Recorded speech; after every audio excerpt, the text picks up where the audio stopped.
चलिए 2D 3D समझ आ गया था? 2D 3D समझ आया था? हाँ, क्या होता है 2D? जिसमें सिर्फ 2 डायमेंशंस हो, नहीं कौन कौन सा? लंबाई और चौड़ाई, डब्बा नहीं बनेगा। 3D में क्या होता है? 3D में जिसमें लंबाई भी हो और ऊंचाई भी हो, नहीं। तो 2D में जो है ना, सबसे पहले हम लोग किसको समझेंगे? स्क्वायर को। किसको? स्क्वायर।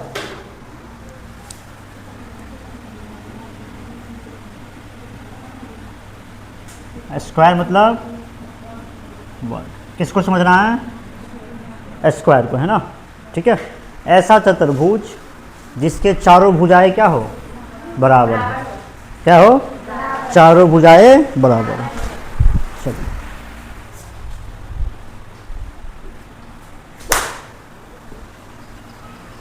एक ऐसा चतुर्भुज जिसके चारों भुजाएं बराबर हो।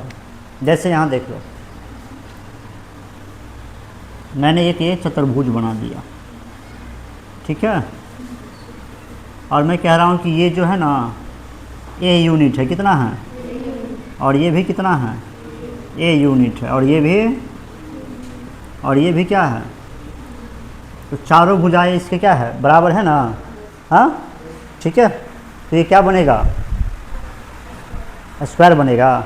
एक समचतुर्भुज भी होता है जिसके चारों भुजाएं, है ना। तो स्क्वायर में याद ये रखना है कि चारों के चारों भुजाएं बराबर हो। और दूसरी बात ये कि इसका जो एंगल हो ना, ये एंगल, ये सारे एंगल जो है ना 90 डिग्री के बराबर हो। यानी each angle should be equal to 90 degree. बात आई समझ में? स्क्वायर के भी चारों भुजाएं बराबर होती है, और मतलब वर्ग के भी चारों भुजाएं बराबर होती है। और उसके अलावा समचतुर्भुज जो होता है उसमें भी चारों भुजाएं बराबर होती है। बात आई समझ में? अंतर ये है कि यहाँ पे प्रत्येक कोण कितना होगा? 90 डिग्री का होगा। इतनी बात आई समझ में? हाँ, each angle should be equal to 90 degree. उसके बाद all the sides are equal. 2 चीज़ याद रखनी है आपको। पहली तो ये कि चारों के चारों भुजाएं क्या होगी? बराबर होगी। दूसरी, प्रत्येक कोण कितने डिग्री के बराबर होगा? 90 डिग्री के बराबर होगा, है ना। अगर चारों के चारों भुजाएं बराबर है और कोण जो है 90 डिग्री नहीं है, तो वो समचतुर्भुज है, वर्ग नहीं है। बात समझे? चलो, जब चारों कोण बराबर होगा 90 डिग्री का, तो इसका जो डायगोनल होगा यानी कि विकर्ण जो होगा, ये वाली, ये विकर्ण और ये विकर्ण, दोनों विकर्ण भी आपस में क्या होगा? बराबर होगा। ठीक है। तो स्क्वायर में क्या क्या याद रखना है कि चारों भुजाएं क्या होगी? बराबर होगी। दोनों विकर्ण क्या होगी? बराबर होगी। और कोण जो है कितने डिग्री का बनेगा? 90 डिग्री का। ठीक है।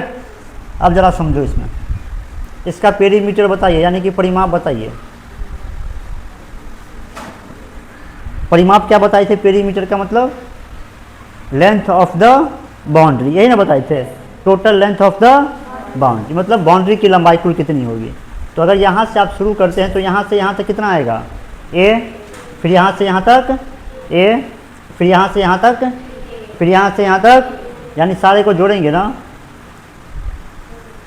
यानी कि 4a, यानी कि 4 गुने साइड, है ना। बात आई समझ में? स्क्वायर का पेरीमीटर क्या होगा? 4 गुने भुजा। ठीक है, 4 गुने भुजा। एरिया क्या होगा इसका? एरिया क्या होता है? लंबाई गुने चौड़ाई, यही ना होता है। इसका लंबाई भी कितना है? ए है। चौड़ाई भी कितना है? तो ए को ए से गुना करेंगे, you will get A square. नहीं, यानी कि साइड का स्क्वायर। किसका स्क्वायर? साइड का स्क्वायर, यानी कि भुजा का स्क्वायर। वर्ग का जो क्षेत्रफल होगा भुजा का स्क्वायर। कोई दिक्कत नहीं है। चलिए, इसका विकर्ण यानी कि डायगोनल, विकर्ण। ठीक है। चलो मैं एक फ्रेश वर्ग बनाता हूँ यहाँ पे।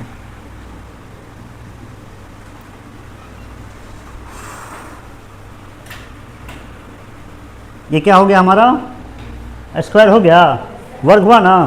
तो इसमें हम जानते हैं कि अगर ये भुजा ए होगा तो ये भुजा भी, ये भी, ये भी। इतनी बात आई समझ में? यहाँ से यहाँ तक ये वाला विकर्ण होगा, है कि नहीं? क्या होगा? ये विकर्ण होगा। अच्छा, ये कोण कितना है बाबू? 90 डिग्री है, राइट एंगल है ना। कौन सा कोण है ये? समकोण है। अभी क्या लिखा है कि each angle should be equal to 90 degree. सारे कोण क्या होगा, किसके बराबर होगा? 90 डिग्री के। तो ये कोण भी 90 डिग्री, ये कोण भी कितना? 90 डिग्री, ये कोण भी कितना? 90, है ना। तो हम मान लेते हैं कि ये हमारा 90 डिग्री का कोण है। कौन सा कोण है ये? 90 डिग्री का कोण है ना। चलो इसको मैं गाइड कर देता हूँ इधर से ना, विकर्ण यही है ना। अब बताओ ये जो त्रिभुज दिख रहा है कि नहीं दिख रहा है आपको? ये क्या दिख रहा है आपको? क्या दिख रहा है? और कैसा त्रिभुज दिख रहा है? समकोण त्रिभुज दिख रहा है, right angle triangle. Right angle दिख रहा है ना समकोण त्रिभुज। क्या दिख रहा है? समकोण त्रिभुज। ये 90 डिग्री है, यानी ये वाला क्या है? समकोण है ना। तो इसके सामने में जो यहाँ पे आपको दिख रहा है, तो इसको क्या कहेंगे आप? हाइपोटेनस। कर्ण नहीं कहेंगे, क्या कहेंगे? समकोण त्रिभुज में कहते हो कर्ण ना। अच्छा, इसी को यहाँ पे क्या नाम दिया गया है? विकर्ण, है ना। अब आप मुझे बताना, समकोण त्रिभुज में जो है पाइथागोरस प्रमेय क्या कहता है? कर्ण स्क्वायर बराबर लंब स्क्वायर प्लस, इसको हम लंब मान ले तो लंब कितना है? ए स्क्वायर। और इसको क्या मान ले? मान लिए ना, ए स्क्वायर प्लस। अब बताइए कर्ण स्क्वायर बराबर कितना हो गया? ये 2a। बी कहाँ से, कौन बोल रहे हो बी जी? बी तो आवाज़ आ रही है, फेंक देते हो जो मन में आया। ये भुजा भी ये है और ये भी क्या है? ये है ना। कर्ण स्क्वायर बराबर 2a। कर्ण बराबर क्या होगा? यहाँ से स्क्वायर हटा रहे हैं तो रूट अंडर 2a स्क्वायर है ना। तो ये तो रूट 2 रह जाएगा। अच्छा, ए स्क्वायर से बाहर क्या आ जाएगा? ए, है ना। यानी कि वर्ग का जो विकर्ण होगा क्या होगा? वर्ग का जो विकर्ण होगा वो होगा रूट 2 गुणे ए, नहीं होगा रूट 2 गुणे ए, यानी रूट 2 गुणे साइड, यानी कि रूट 2 गुणे भुजा। ठीक है, अगर वर्ग का विकर्ण निकालना हो तो क्या करोगे? रूट 2 गुणे भुजा। कोई दिक्कत है? नोट बनाएंगे इसका, बनाइए जल्दी से। रेक्टेंगल, स्क्वायर समझ में आ गया ना। तो सेम है रेक्टेंगल, है ना।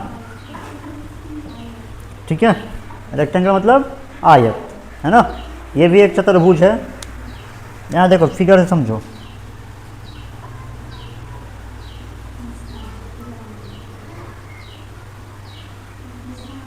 एक चतुर्भुज दिख रहा है आपको। ये कोण कितना दिख रहा है?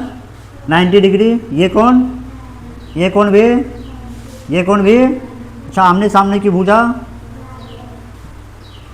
तो ऐसे फिगर को आप, ऐसे चतुर्भुज को कहेंगे आयत। क्या कहेंगे?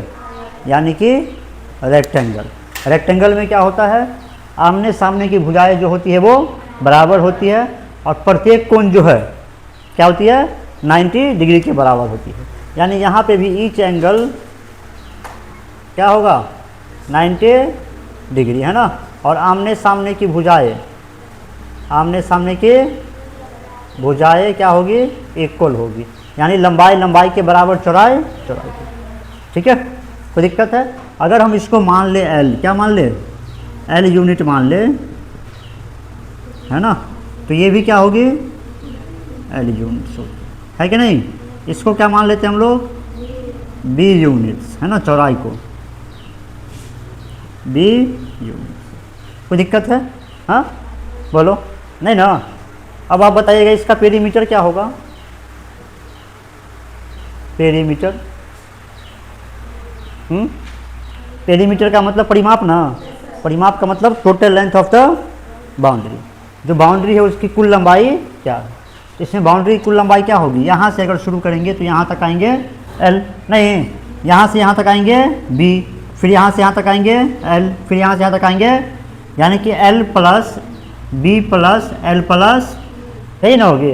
हाँ, इसको हम लिख सकते हैं 2l प्लस, अगर दो को हम कॉमन कर दे तो l प्लस, इसी को कहा जाता है 2 इंटू लंबाई प्लस चौड़ाई। कोई दिक्कत है? इसका एरिया क्या होगा? एरिया मतलब लंबाई गुने एल बी, है ना, लंबाई गुने चौड़ाई, है कि नहीं। लंबाई गुने चौड़ाई, बदमाशी ना करोगे। इसका जो है विकर्ण की लंबाई बताइए तो डायगोनल क्या होगा? विकर्ण। अब ध्यान से देखो विकर्ण निकालने में, है ना। हाँ बताओगे क्या होती है विकर्ण? नहीं, एल एल स्क्वायर प्लस, ठीक है। चलो यहाँ देख लो। अच्छा इसका भी दोनों विकर्ण क्या होगा, बराबर होगा ना, क्योंकि प्रत्येक कोण कितने डिग्री का है, 90 डिग्री का ना। तो यहाँ से खींच लिए इसे विकर्ण, खींच लिए ना। हाँ अच्छा ये कोण कितने डिग्री का है, 90 ना। तो ये जो ट्रायंगल दिख रहा है आपको नीचे में या ऊपर में, ये ट्रायंगल कैसा है, राइट एंगल ट्रायंगल है, समकोण त्रिभुज नहीं है। कौन सा त्रिभुज है, क्यों, क्योंकि एक कोण कितने डिग्री के बराबर है, 90 डिग्री ना ये। अच्छा ये वाला क्या है, ये वाला हमारा विकर्ण है ना। और अगर आप इस त्रिभुज के हिसाब से देखेंगे तो यही वाला क्या बनेगा, इस त्रिभुज का कर्ण बनेगा, यानी कि हाइपोटेनस बनेगा, ठीक है। अच्छा पाइथागोरस क्या कहता है, कर्ण स्क्वायर बराबर लंब स्क्वायर, लंब इसको मान ले, और यहाँ पे चौड़ाई है ना ये बी स्क्वायर प्लस आधार स्क्वायर एल स्क्वायर है ना। अच्छा कर्ण को यहाँ पे नाम क्या दिया गया है, विकर्ण स्क्वायर बराबर एल स्क्वायर प्लस, स्क्वायर हटाएंगे तो बाबू आपके हाथ क्या आएगा, विकर्ण बराबर root under L square plus, यानी कि अगर आयत का विकर्ण निकालना हो तो रूट अंडर लगा करके लंबाई का स्क्वायर कर लेना और चौड़ाई का स्क्वायर, यानी लंबाई का स्क्वायर चौड़ाई का स्क्वायर, उन दोनों का सम निकाल लेना और उसका वर्गमूल निकाल देना, क्या आ जाएगा, विकर्ण आ जाएगा। बात आई समझ में, वर्ग समझ में आ गया, आयत आ गया समझ में। चलो अब क्वेश्चन तुमसे पूछते हैं, एक तुम्हें सही और गलत बताना है, सत्य और असत्य। क्वेश्चन ये है, सभी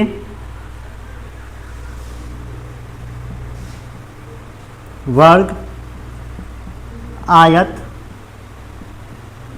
होते हैं, सभी वर्ग आयत होते हैं। दूसरा क्वेश्चन, सभी आयत वर्ग होते हैं।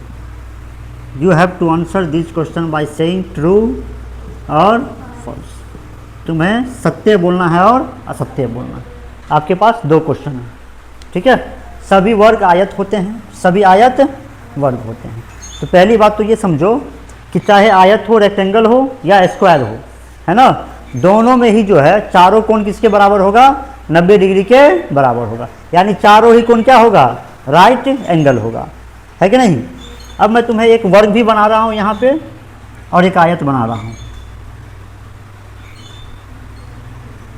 मान लो ये चारों भुजा बराबर दिख रही है आप लोगों को, हाँ, अरे मान लो कि है, नहीं दिख रही तो क्या हुआ, इसको ये मान लो, इसको यानी इसको हमने क्या माना, अब स्क्वायर माना, क्या माना, स्क्वायर।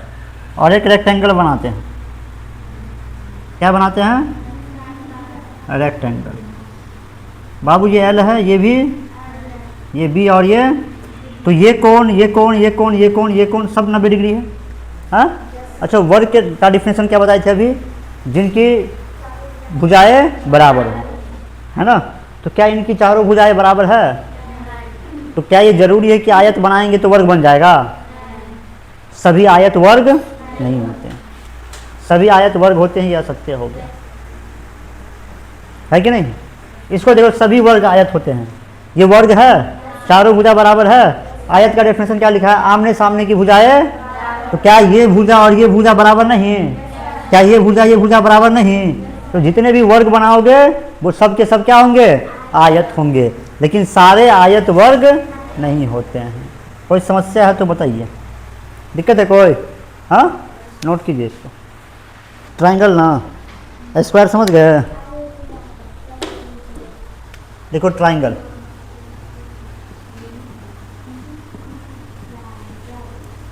ट्रायंगल नहीं, देखो जी नाम में ही क्या लगा हुआ है, त्रिभुज।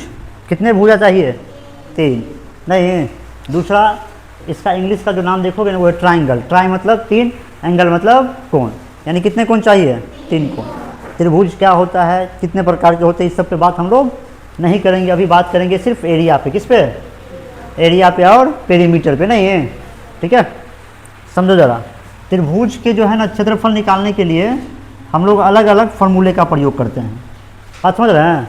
त्रिभुज का जो क्षेत्रफल होता है इसको निकालने के लिए हम लोग अलग अलग फॉर्मूले का यूज कर लेते हैं, और वो निर्भर करता है कि हमारा त्रिभुज कैसा है ना, या फिर हमें त्रिभुज का क्या क्या दिया हुआ है, इस बात पे निर्भर करता है, ठीक है। मान लो कोई ऐसा त्रिभुज है जिसके तीनों ही साइड बराबर है। मान लो ये एक ऐसा त्रिभुज है जिसके तीनों ही साइड क्या है, इसको हम मान लेते हैं ए यूनिट। कितना है, इस साइड को भी क्या मान लेते हैं हम, ए यूनिट्स, है ना। इस साइड को भी क्या मान लेते हैं हम, ए यूनिट्स। तो तीनों के तीनों भुजाएं बराबर है कि नहीं है। तो ऐसे त्रिभुज को हम लोग कहेंगे समबाहु त्रिभुज। क्या नाम देंगे, समबाहु त्रिभुज। तो ये त्रिभुज जो है वो है इक्विलैटरल ट्रायंगल, यानी कि समबाहु त्रिभुज। समबाहु का मतलब सम मतलब बराबर, बाहु मतलब भुजा, जिसकी तीनों भुजाएं क्या हो, बराबर हो। ठीक है। अच्छा, समबाहु त्रिभुज में कोण भी क्या होता है, तीनों बराबर, 60 60 और ये 60। ठीक है। तो अगर किसी त्रिभुज के तीनों भुजाएं बराबर है तो ऐसे त्रिभुज को क्या कहेंगे आप, समबाहु त्रिभुज। और समबाहु त्रिभुज का क्षेत्रफल निकालना बहुत ही आसान है। एरिया निकालना हो तो √3/4 गुने भुजा स्क्वायर कर देना, साइड का स्क्वायर। यानी कि इस त्रिभुज का क्षेत्रफल हो जाएगा वो होगा √3/4 ए स्क्वायर।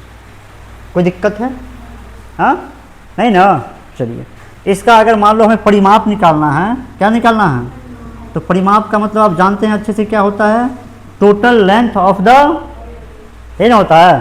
तो ये वाली लेंथ कितनी है, ए, ये वाली कितनी है, ए, और नीचे भी क्या है, यानी कि 3a, यानी कि 3 गुने साइड, है ना। अगर इसका पेरीमीटर निकालना हो तो आप जो भी भुजाएं दी हुई है उससे किसको गुना कर देंगे, 3 को गुना कर देंगे, है ना। समबाहु त्रिभुज का एरिया निकालना सीख गए आप, कैसे निकालेंगे, √3/4 गुने भुजा स्क्वायर, है ना। इस फॉर्मूला का आप यूज तभी कर सकते हैं जब एक त्रिभुज के तीनों ही भुजाएं क्या हो, बराबर हो, और एक भुजा कोई, मतलब तीनों भुजाएं बराबर तो भुजा दी गई हो। ठीक है। अब देखो यहाँ मान लेते हैं एक ट्रायंगल में ऐसे बनाया, ठीक है, देख रहे हैं ना, कितने ट्रायंगल हमारे पास बना, कितने हो गया, ठीक है। अच्छा, ये शीर्ष है कि नहीं है, हाँ, ये भी क्या है एक, और ये भी क्या है एक, है ना। ये तीनों शीर्ष है, ये वाला नहीं है, तो इसमें इस पे बात करते हैं, यहाँ है ना। शीर्ष आया समझ में। मान लो इस शीर्ष से हम यहाँ पे ऐसे खींच दे, लंब खींच दे, क्या खींच दे, लंब, है ना। इस शीर्ष से यहाँ पे हम क्या खींच दे, लंब, है ना। तो इसका नाम क्या पड़ेगा, शीर्ष लंब। क्या नाम पड़ेगा, शीर्ष से खींचा हुआ लंब है। अच्छा, ये यहाँ पे एंगल कितना बनाएगा, 90 डिग्री का। अरे लंब है तो कितना एंगल बनाएगा, 90 डिग्री का ना। कितना एंगल बनाएगा यहाँ पे, 90 डिग्री का, है ना। अच्छा, ये क्या था, एक शीर्ष था, और यहाँ से क्या खींचा हमने, लंब खींच दिया। ये कोण इधर वाला 90 डिग्री है और इधर भी क्या है, 90 डिग्री। इसका नाम क्या पड़ेगा, शीर्ष लंब, ये ना पड़ेगा। आप इसको ऊंचाई भी कह सकते हैं, त्रिभुज की ये ऊंचाई है। मान लो यहाँ से हमने यहाँ पे एक लंब खींच दिया, तो इसका नाम क्या पड़ेगा, शीर्ष लंब। शीर्ष लंब समझ में आ गया। अच्छा, आपने इस शीर्ष से यहाँ खींचा है ना, तो ये वाला जो बन रहा है आपका ना, ये ट्रायंगल का बेस बन रहा है। क्या बन रहा है, बेस, यानी कि आधार। यहाँ पे ये वाला क्या बन रहा है आपका, आधार। यहाँ पे ये वाला क्या बन रहा है आपका, आधार। समझे कि नहीं समझे। मान लो कोई ऐसा त्रिभुज का, किसी त्रिभुज का आपको शीर्ष लंब दे दे, यानी कि ऊंचाई दे दे, और ये वाला बेस दे दे, ठीक है।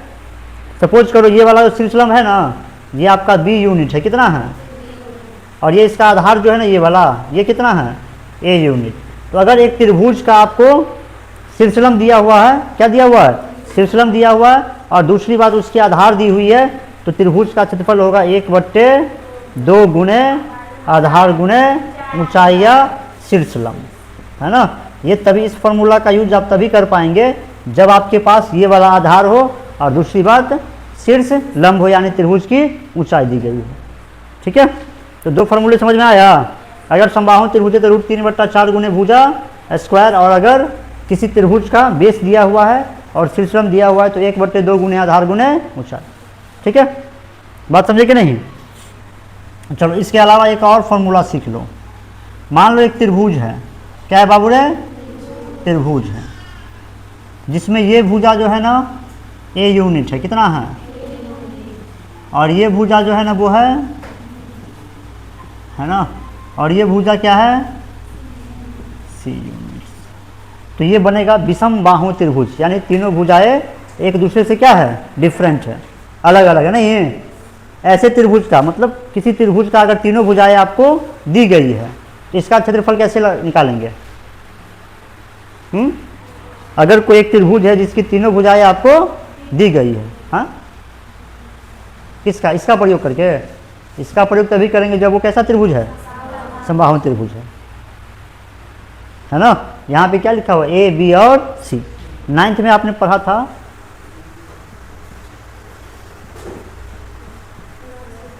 नहीं पढ़ा था। सबसे पहले एस निकालेंगे, एस निकालते समय क्या करेंगे, तीनों साइड का सम करेंगे, sum of the 3 sides of the triangle, यानी कि ए प्लस बी प्लस, और इसमें भाग किससे करेंगे, 2 से, यानी त्रिभुज की जो तीनों भुजाएं दी गई होगी ना उसको जोड़ लेंगे, ठीक है। और अगर उसमें 2 से भाग करेंगे, हम किससे भाग करेंगे, 2 से, तो हमारे को क्या निकल के आएगा, एस, और तब हम लोग त्रिभुज का क्षेत्रफल निकालेंगे, रूट अंडर एस रखेंगे, एस माइनस ए, यानी पहली भुजा एस माइनस ए, एस माइनस दूसरी भुजा एस माइनस सी, तीसरी भुजा। इस फॉर्मूला का प्रयोग करके हम लोग त्रिभुज का क्षेत्रफल निकाल सकते हैं, लेकिन कब, जब तीनों भुजाएं दी गई हो। अच्छा, क्या इस फॉर्मूला से हम लोग समबाहु त्रिभुज का नहीं निकाल सकते हैं? निकाल सकते हैं, क्योंकि इसका तीनों भुजाएं क्या होगी, बराबर ही होगी। तो अगर एक भुजा पता है तो तीनों भुजा पता होगी, है ना। तो हम तीनों भुजा को जोड़ लेंगे, ए प्लस ए, जो आएगा वो क्या रहेगा, एस रहेगा ना। फिर लगा देंगे root under S, S minus S minus S minus, समझ में आ गया त्रिभुज, नोट करो इसको।